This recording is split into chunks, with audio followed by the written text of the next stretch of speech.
Hello dear students, welcome to Bajirao IAS Academy, UPSC Mains 2024, General Studies Paper 4 Analysis.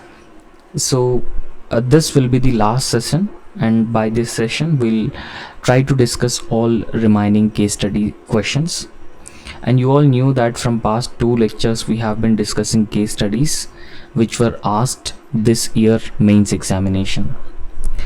And in this session also we have some more case studies, and we will wind up this session by discussing those 2 case studies in a very comprehensive and in a very detailed manner. So the first case study that we are going to deal with is, so with a summer heat being exceptionally severe this year, the district has been facing severe water shortage. So we all knew that global warming, climate change, and increasing intensity and frequency of heat wave like conditions. So what we have been observing, there has been an exceptional increase in the temperatures this year, and this has resulted in water shortages across different parts of the country. And in fact, in this case study it is portrayed that due to exceptional summers, the district has been facing severe water shortage. The district collector, where the district has been facing severe water shortage, has been mobilizing his subordinate officials to conserve the remaining water reserves for preventing the district from plunging into acute water crisis. So on a war footing, what the district collector has done, so he has to ensure, he has to map all the existing water reserves or water resources, because at this point of time conservation of these water resources is very important to ensure water security of the district, because district is already facing severe water stress or water crisis. Now in this context, the immediate responsibility of the district administration, including district collector, is to ensure potable drinking water for the residents of the district, right? So along with the awareness campaign for conserving water, strict measures have also been taken for supporting the overexploitation or stopping the overexploitation of the groundwater. Now when we talk about the water conservation, water management techniques, one of the very important tool is increased awareness campaigns for the conservation and management of water. So very often water crisis or water stress is because of the result of the lack of awareness. Due to lack of awareness, people very often exploit the existing water resources. So therefore there is a need for targeted awareness campaign for the conservation and management of the existing water resources, and district administration has also mandated strict measures to stop overexploitation of the groundwater resources. And in fact, vigilance teams have been deployed to tour the villages and find the farmers who are drawing water from deep borewells or from the river reservoirs for the irrigation. So we all knew that 90% of India's agriculture irrigation is from the groundwater resources. So Indian agriculture is least water efficient, and we very often use unscientific irrigation methods. So in this context, in order to ensure water security of the district, it is important to deploy vigilance teams across different villages, and those vigilance teams should regulate or should prohibit or control, prevent the exploitation of the water resources by the farmers from the deep borewells and nearby reservoirs, because ensuring water security is very important. So against this particular stricter actions, the farmers are agitated. They started an agitation.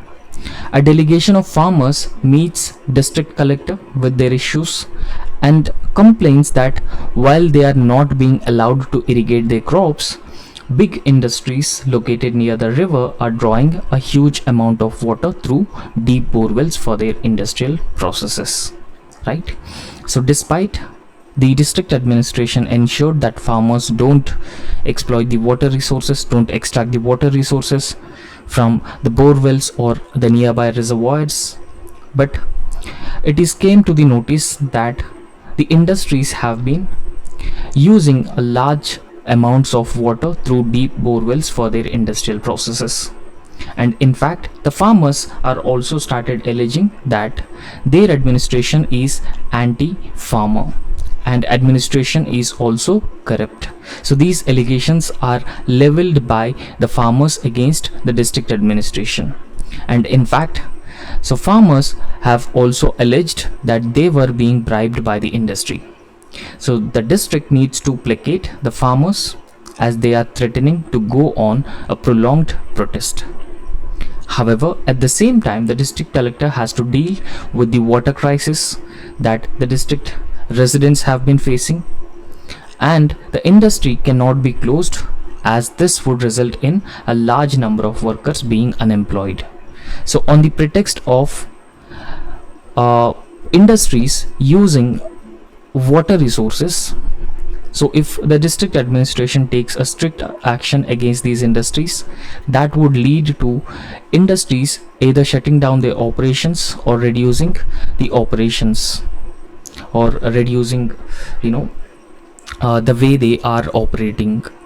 So obviously it would lead to laying off employees, and that would result in large scale unemployment in the district. So that measure would also be counterproductive.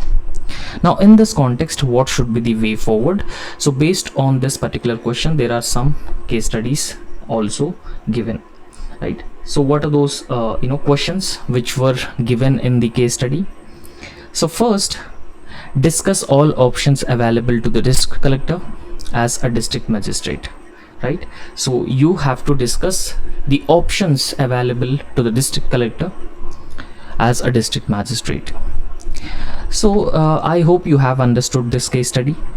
So due to exceptionally high summers, higher temperatures, a district has been facing severe water crisis or water stress, and in order to ensure water security, in order to ensure a decent amount of water for all the residents in the district has administration has come up with certain restrictions on the farmers.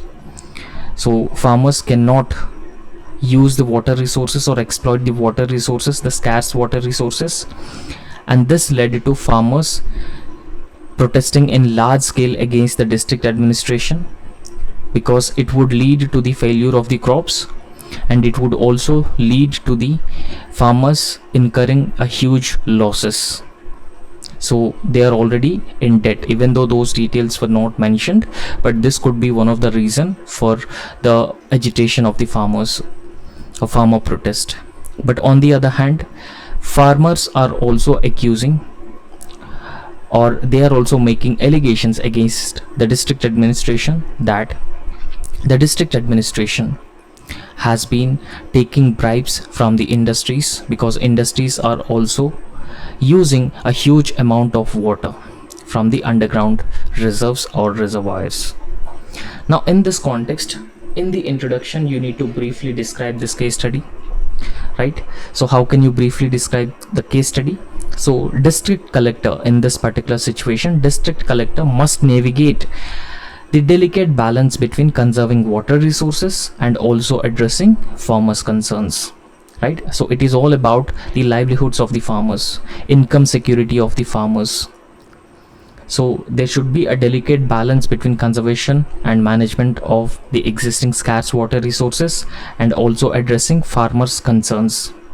And it is also important that the district administration should try to maintain the industrial operations to prevent large-scale unemployment in case of any restrictions on these industries.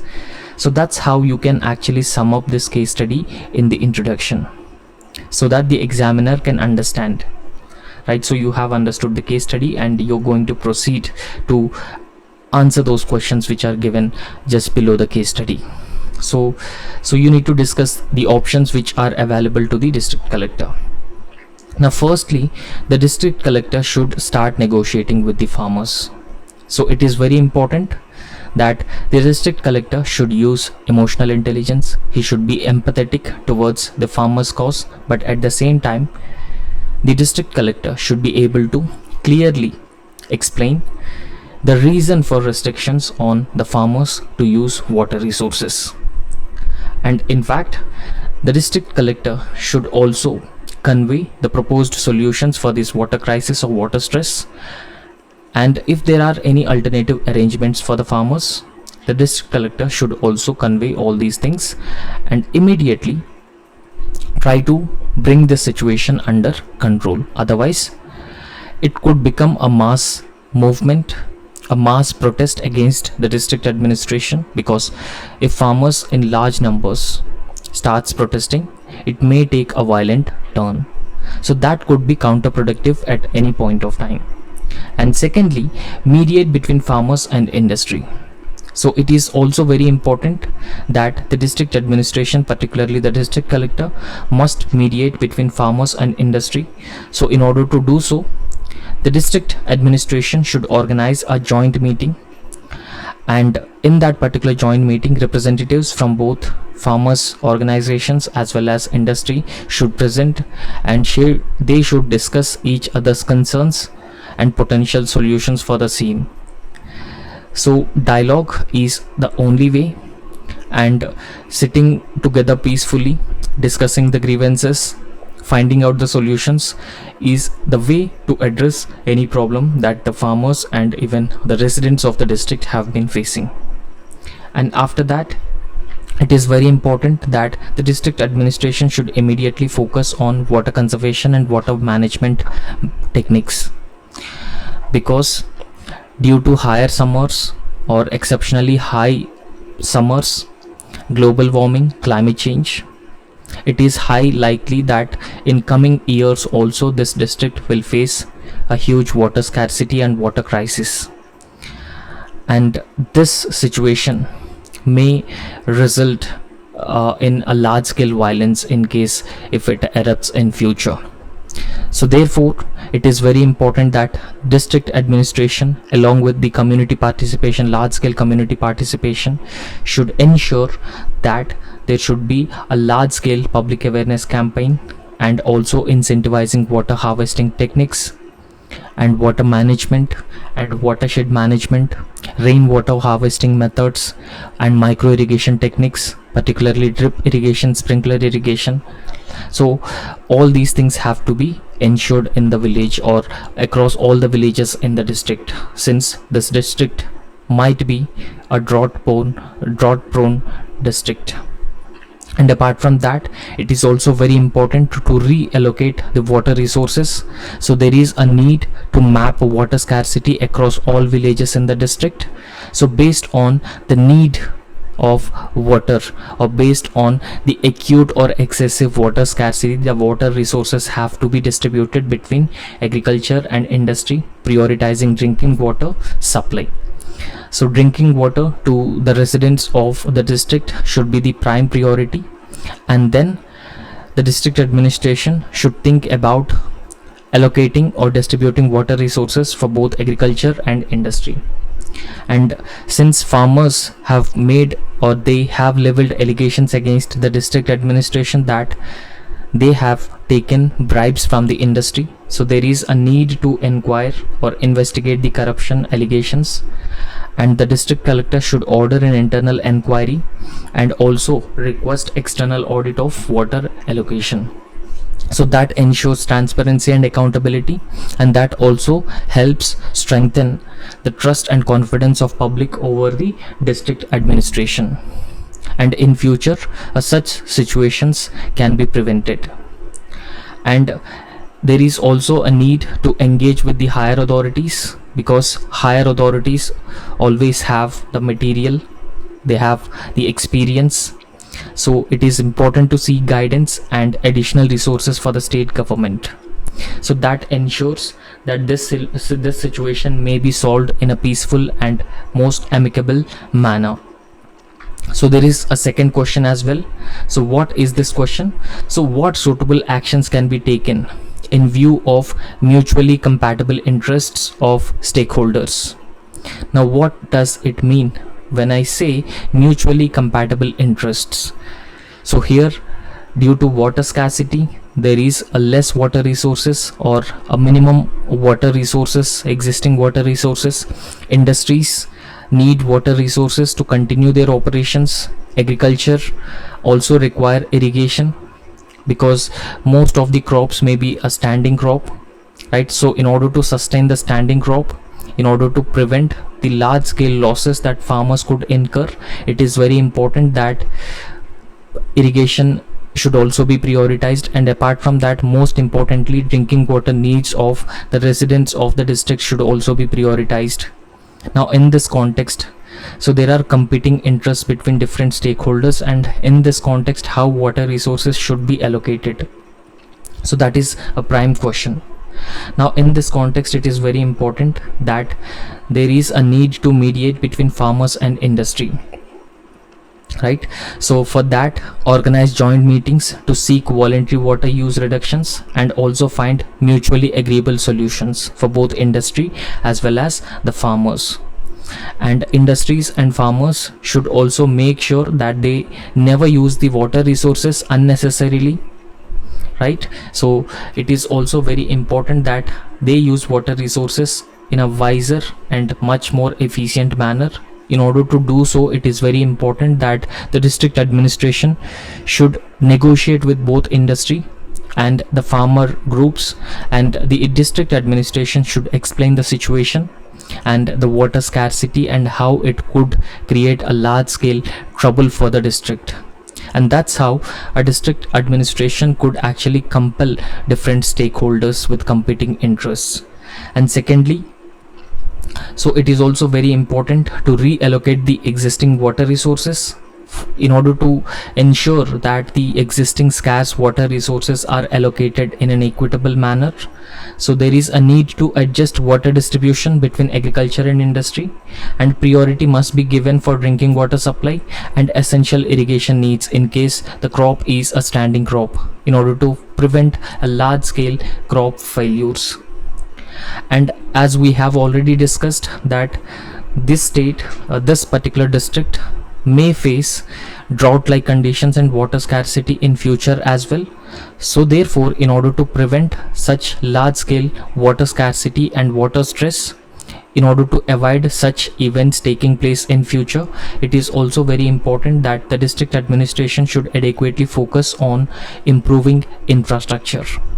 And particularly, the district administration should focus on efficient irrigation methods such as drip irrigation and sprinkler irrigation, and also enhance awareness among the people, particularly the farmers. And promote crop diversification. Crop diversification is also very important, right? So crop diversification, particularly keeping in mind the water demand or water resources availability of the district. There are a lot of crops such as pulses, so which can be cultivated in arid and semi-arid conditions, which require a lesser amount of water. And in fact, a lot of pulses are also high in demand in the market, and the government, in order to promote the cultivation of pulses, has been announcing higher MSPs. So therefore, it is also very important that there is a need to diversify the crops, and farmers need to be encouraged to cultivate less water efficient crops or water intensive crops, right? So that will over a period of time reduce water intensive crops cultivation in the district. And for the industries, it is very important that they need to adopt water recycling methods and techniques. And along with the water recycling methods and techniques, so expanding wastewater treatment capacity of these industries is also very important, and these industries need to use the recycled water again and again. So that's how water efficiency, water use efficiency in industries can be further promoted. And it is also very important that these industries must be able to invest in those technologies which could help reduce the wasteful usage of water. And The farmers should be encouraged to adopt scientific irrigation techniques such as drip irrigation and sprinkler irrigation, which are in line with the themes like more crop per drop. So, and apart from that, community participation, community engagement is also very important, because when we engage or involve community in water harvesting, water conservation and management techniques, it could yield good results. For example, Manrega program can be utilized to create community resources, and that would help in recharging the groundwater tables of the district, and that's how the water scarcity of the district can be prevented. And third question is, what are the potential administrative and ethical dilemmas for the district collector? Right, so there are some administrative and ethical dilemmas for the district collector.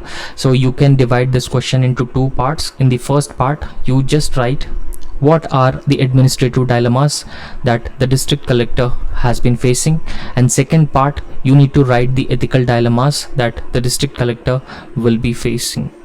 So firstly, when we talk about the the administrative dilemmas faced by the district collector, so there will be a dilemma between enforcement versus social harmony.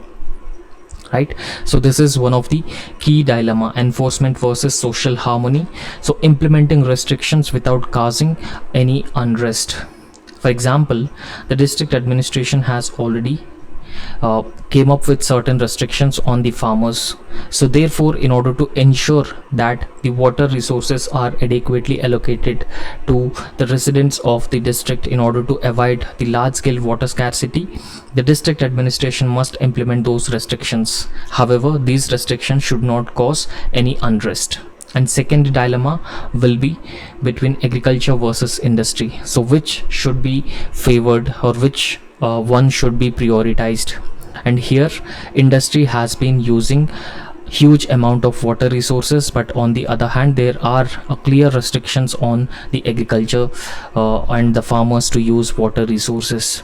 So since farmers are started agitating against these district administration, it would always be very difficult to allocate water resources to which sector, either agriculture sector and industry. So therefore there is a need to prioritize. So in case agriculture, certain areas or certain crops require more water to withstand the crops or to protect the crops, so you need to identify such areas and need to provide water resources. Otherwise it would create a large scale violent and tensions in that particular district led by the farmers. And there is always a conflict between local autonomy versus state intervention.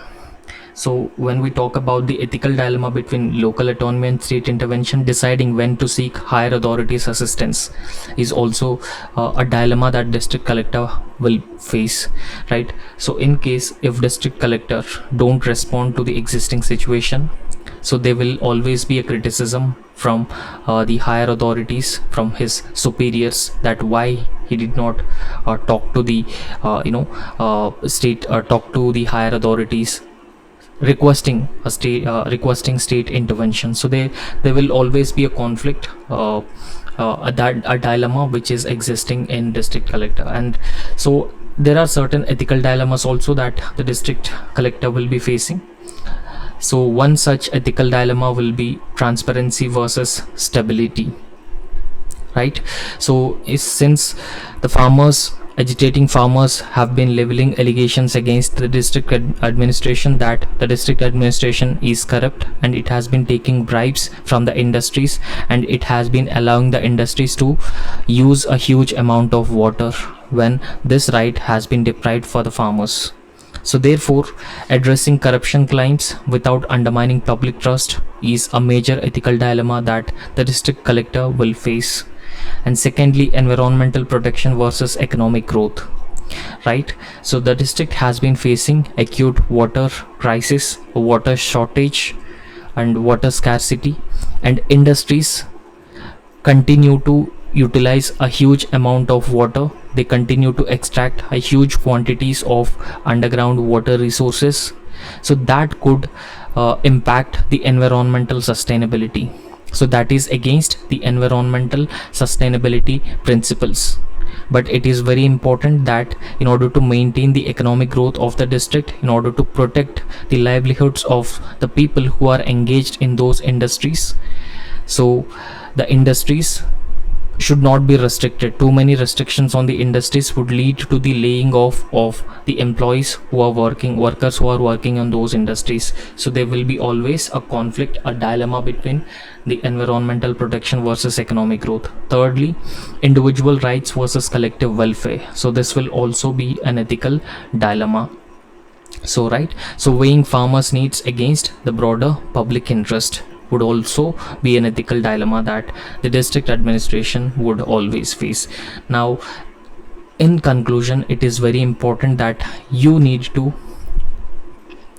recognize the fact that climate change and global warming will create such problems in several districts in India in coming future.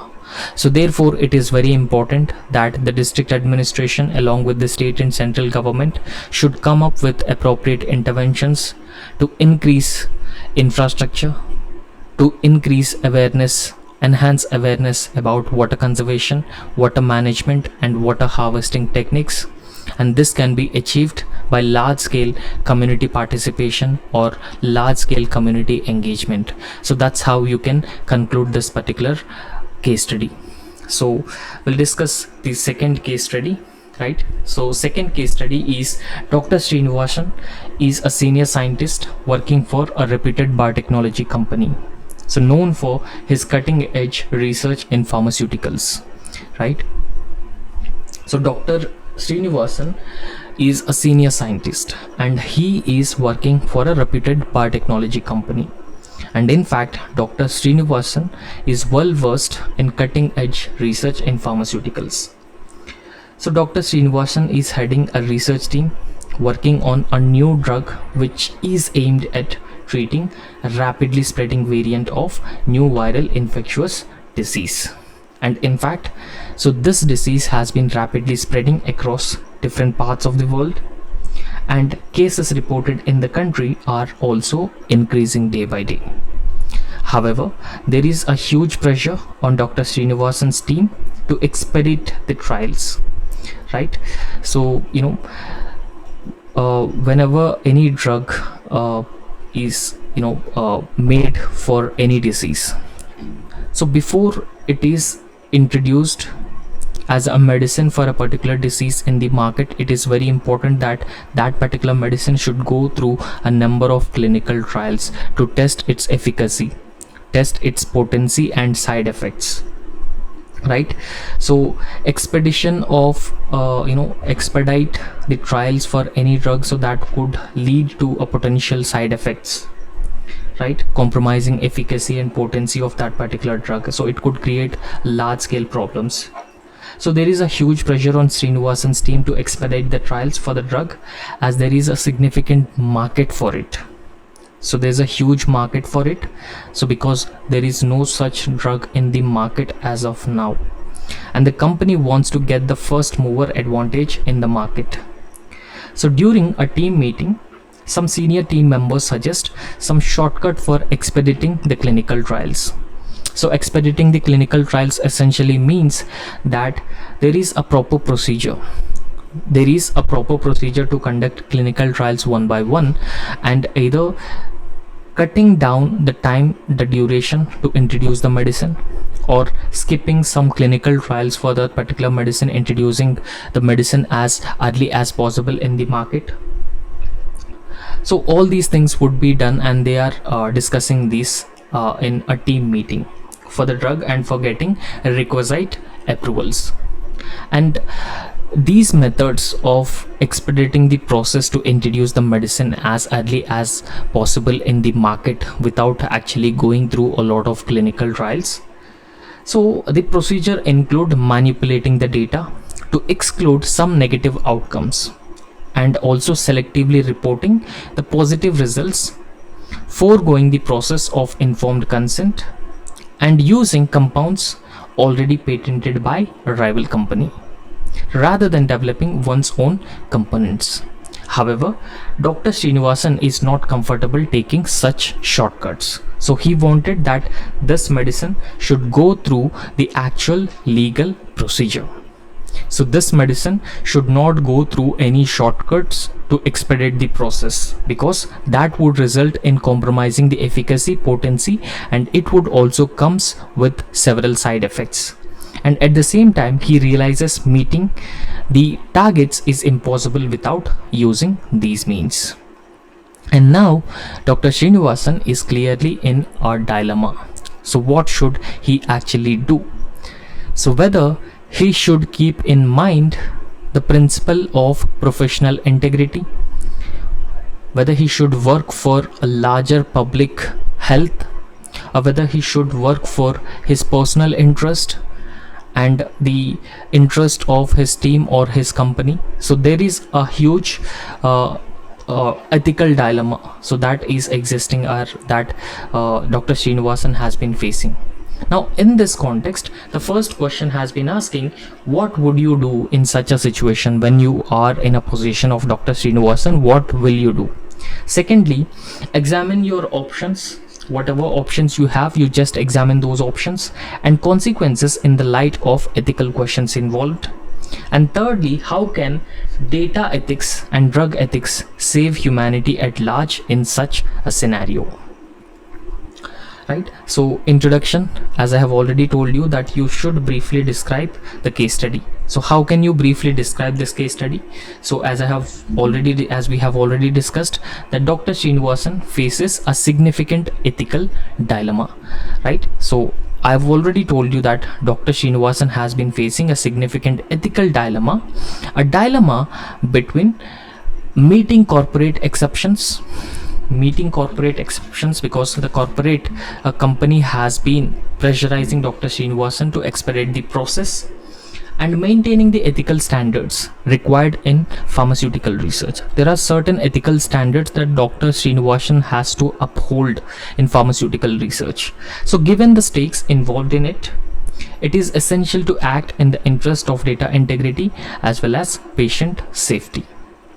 Right. So that's how you can briefly write the introduction of this particular question.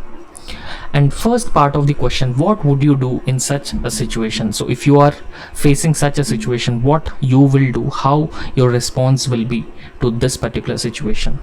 So first and foremost, if you are in that particular situation, so you have to follow all the regulatory protocols prescribed or put in place to pass or to test a medicine, such as rigorous testing and informed consent for all participants who are participating in the clinical trials process, and also ensure that the potential drug undergoes the full review process by the regulatory authorities. There are certain drug regulatory authorities such as FDA and EMA.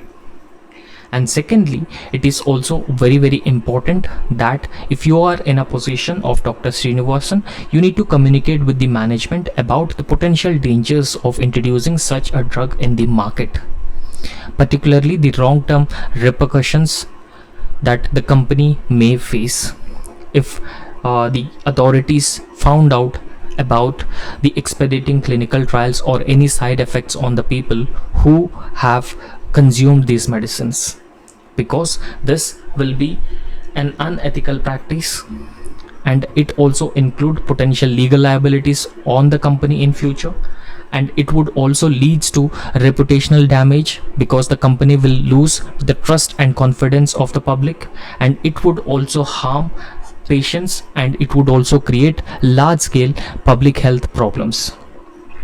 And at the same time, you need to seek alternative solutions to that. So if you are in a position, you need to explore alternative solutions such as increasing resources, extending timelines, and also collaborating with the external experts to meet the targets ethically. So you need to meet the targets ethically instead of adopting unethical practices, because unethical practices would result in a lot of problems for you as well as the company in the long term, including the public health of the patients who have consumed these medicine. And it is also very important that you need to communicate all the risks. In order to do so, you need to explain the management about the potential legal, reputational, ethical consequences taking shortcuts. So taking shortcuts, inventing a medicine for the disease, to stand against adversaries in the market, is against the ethical practices. It is also very important to propose realistic timelines. They should always be realistic timelines. So work with a team to develop revised achievable timelines that maintains ethical standards. And the second part of the question, examine your options and the consequences in the light of ethical questions involved. Right? So whatever options you have and the consequences of the options, that essentially means that you need to explore some options that you could follow, and you need to write pros and cons of those options that you have already selected. The first option is maintain ethical standards, strictly follow the procedure. So this approach involves strictly adhering to ethical research, the procedures, the practices. So even if it means that extending the project timeline. However, it also includes refusing all proposed shortcuts and insisting on thorough and transparent research. So this could be an ethical approach, or this could be an ethical way of doing things, because it complies with all ethical standards. So what are the pros of this option that you might follow? So the pros of this option include it upholds virtue ethics and professional integrity as well, right? Secondly, it also respect patients' autonomy, patients' health, as well as informed consent. Third, it also ensures a scientific rigor and data reliability of these tests. So these are certain pros. And secondly, when we talk about the cons, so cons include the consequentialist dilemma. For example, it delays potential life-saving treatment, because this is a disease which has been spreading at a faster pace in the world. So therefore, there is a need for medicine as immediately as possible. And secondly, challenges duty to employers and stakeholders, and it may result in loss of market advantage as well. So these are pros and cons. So you can write it like a table, and you can put all these things in that particular table. And second option that you have is seek ethical expediting methods. Okay, so ethical expediting method means that this particular option that you have in front of you involves exploring innovative yet ethical methods. So there is a need to explore innovative ways so that you can introduce this medicine as early as possible in the market, but at the same time you also follow the guidelines from your company, right? So therefore, this option involves exploring innovative yet ethical methods to accelerate the research process. It could also include implementing adaptive trial designs, increasing resources, and also forming ethical collaborations. However, what are the pros and cons of this option which is available, which is in front of you? So the pros include it balances utilitarianism. As I've already told you that utilitarianism was a philosophy that was given by Bentham, so which says greatest good for the greatest number of people. So I would like to write this here, greatest good for the greatest number of people.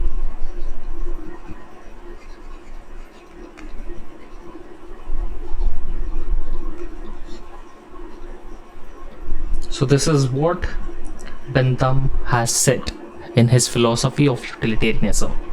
So it balances utilitarianism with the deontological ethics. Now what is deontological ethics? So it is duty ethics. Deontological ethics is duty ethics. And secondly, it demonstrates ethical leadership and innovation. Third, potentially accelerates research without compromising integrity. Now what are the cons of this particular option? So may still face ethical compromises under pressure, challenges traditional research paradigms, and third, it requires additional resources and effort. So these are pros and cons of this particular option which is in front of you. So the third option is whistleblow if pursued. If there is a pressure increased, so there is no option but you have to whistleblow if pressured. So this option involves reporting the unethical practices to appropriate authorities, either internal authorities or external authorities. If Dr. Srinivasan faces he faces the continued pressure to compromise ethical standards, he may blow a whistle against this pressure. And what are the pros and cons? So it fulfills the moral duty to protect the public health, and it aligns with the ethics of care for vulnerable populations, and it also upholds the transparency and accountability in science. Now, what are the cons? A personal sacrifice conflicts with ethical egoism. It violates the loyalty and potentially harming colleagues, and it also risks retaliation and career damage for Dr. Srinivasan. So these are some pros and cons of this option in front of Srinivasan. Now, so how can data ethics, drug ethics save humanity at large in such a scenario? So you need to write the third question as well, right? So it helps in protecting privacy. Both drug ethics and data ethics helps in protection of privacy. So how it helps in protection of privacy? Because responsible collection, storage, and even use of health data, so that safeguards patients' confidentiality. Because as of now, fundamental right to privacy is recognized as a fundamental right under Article 21 of the Indian Constitution in Puttaswamy judgment, right? So this results in responsible collection, storage, and use of health data, and that also safeguards the patient's confidentiality. And a robust de-identification and security protocols prevent unauthorized access or re-identification of sensitive information as well. Secondly, informed consent. So when we talk about the informed consent, comprehensive, understandable, and consent processes, so all these things will ensure patients are fully aware of how the data will be used, and dynamic consent models allow patients to modify permissions over time as research evolves, right? So what is this informed consent? So when you are conducting clinical trials, so you need to hire patients to test the efficacy and the potency of the drug that you are doing a research upon. So informed consent from all these patients is very important. You need to obtain informed consent. So data ethics and drug ethics will ensure that comprehensive and understandable consent process. You need to explain everything to the people who are attending this clinical trials. So that ensures that all these patients who are attending clinical trials, they are fully aware of how the data will be used in future and in the present. And in fact, a dynamic consent model from these patients will allow modify permissions over a period of time as research evolves continuously, right? So that's how informed consent will ensure that patients fully understand the process, and also it protects their privacy as well. And it is also very important to reduce the bias as well, right? So ethical frameworks very often promote equitable representation in data sets and algorithms. So this further helps in preventing the biased outcomes, because that could further exacerbate the health disparities for underrepresented groups as well. So this is how the data ethics and drug ethics can actually save humanity at large in such a scenario. And that's all in this lecture, and thank you so much. So if you like our work, please subscribe our YouTube channel and also hit the like button. So thank you.